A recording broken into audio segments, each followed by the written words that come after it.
In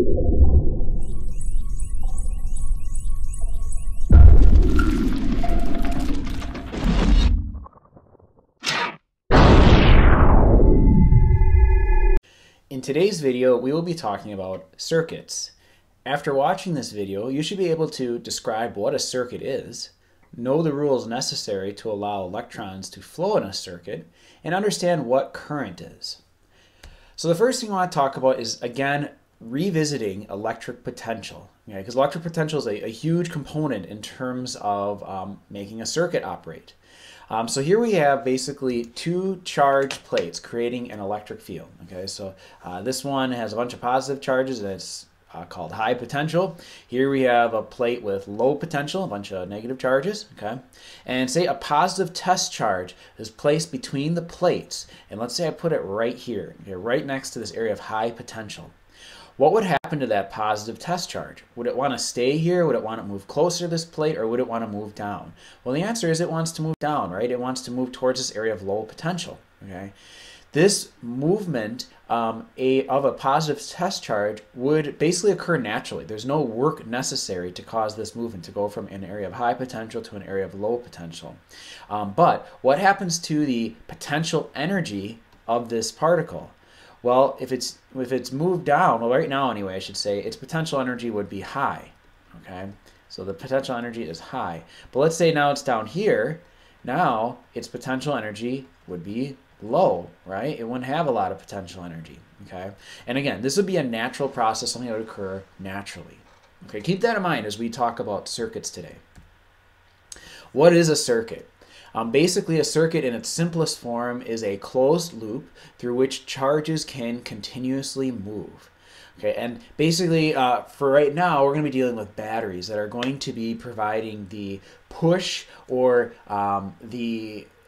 basically the potential difference to cause the drive of the charges moving through the circuit. Okay, so right now in this picture, notice the light bulb is not on because this wire needs to be connected to the battery here. And once it's connected, then we'll have a circuit that basically charge can move through the circuit, light the light bulb up, and then come back down to the battery again to get basically re-pushed through the circuit again.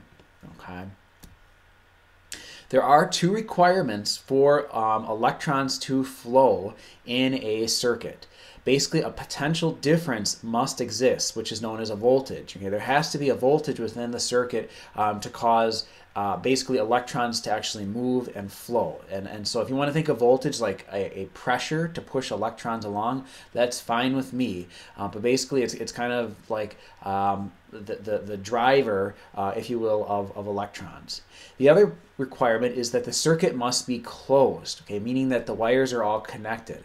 Open circuits have an opening where the wires are not connected, and that's causing the electrons to not be able to flow. So actually, if you go home and you flip your light switch off, what you've done actually is you've made the circuit open and electrons are no longer able to flow, and so your light turns off. Now when you flip the switch on, you close the circuit, the light turns on, everyone's happy.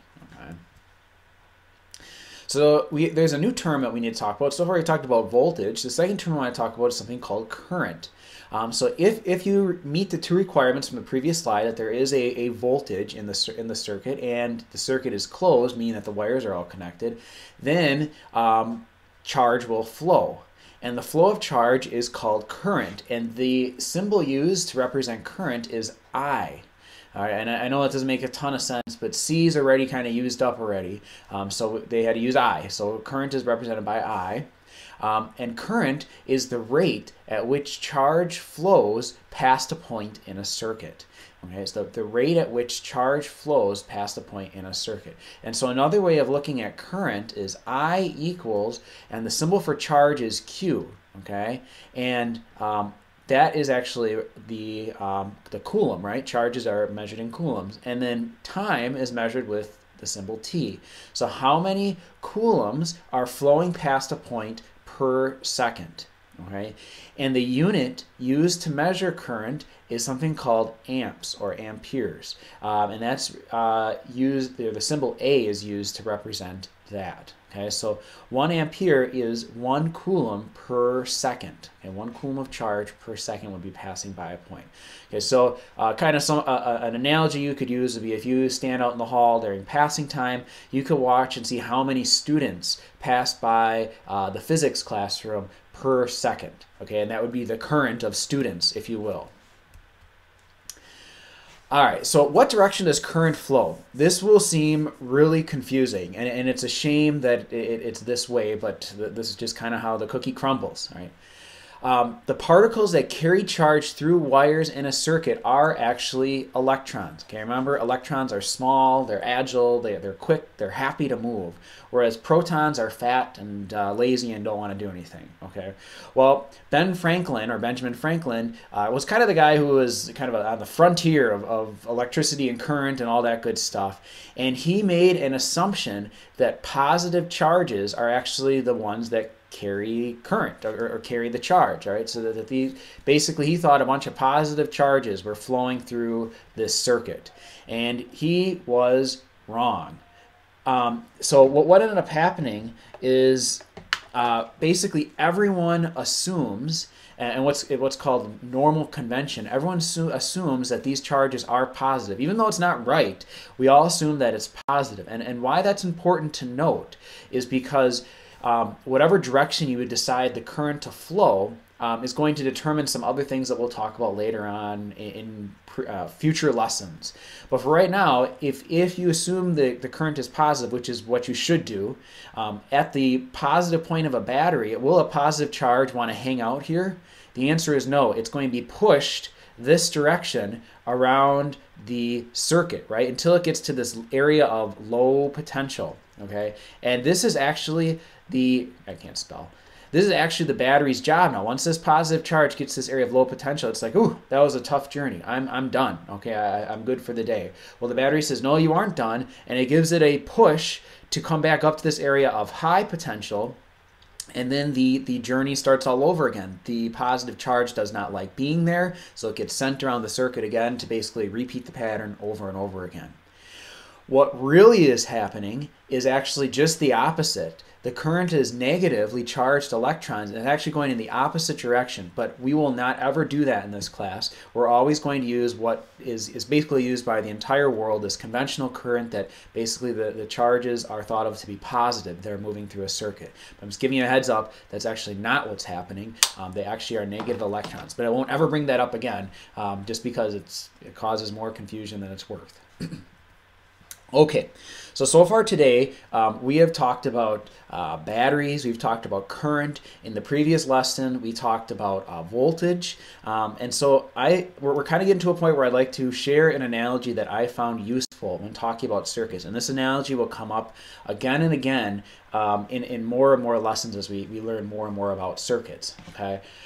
Something we haven't talked about yet is that there are like schematics to drawing circuits, and this is a symbol for a battery right here.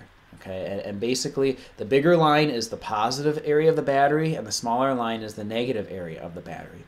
And I'm going to draw a wire, okay, and then I'm going to draw a light bulb, and this is the symbol for a light bulb as best as I can draw it. Okay, and I know that's tough to see, but this is a light bulb right here.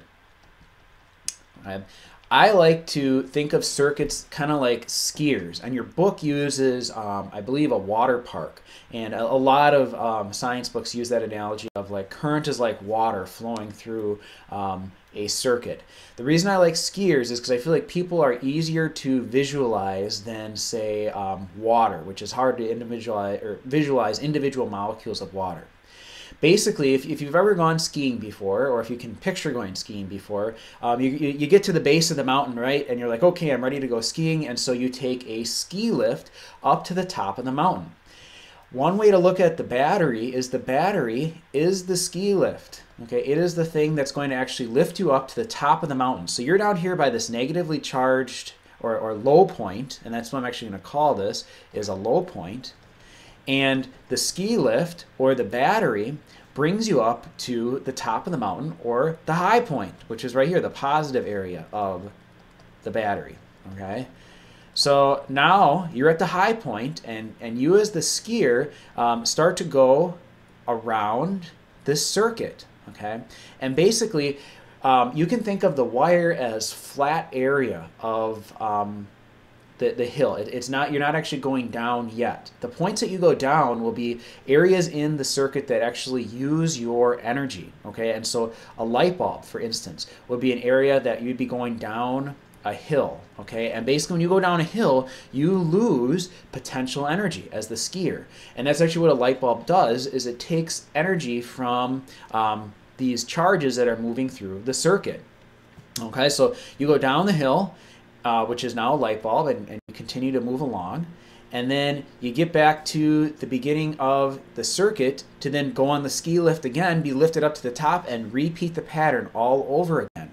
So the battery, which provides the voltage, which in our analogy is the ski lift, you, the skier, which I'll try to draw a skier here, I am not a good artist, but that's supposed to be a skier, you are a coulomb, I'll probably spell this wrong, but a coulomb of charge moving around. Now let's say there are 3 skiers per second. Okay, let's say there's 3 skiers passing this light bulb per second.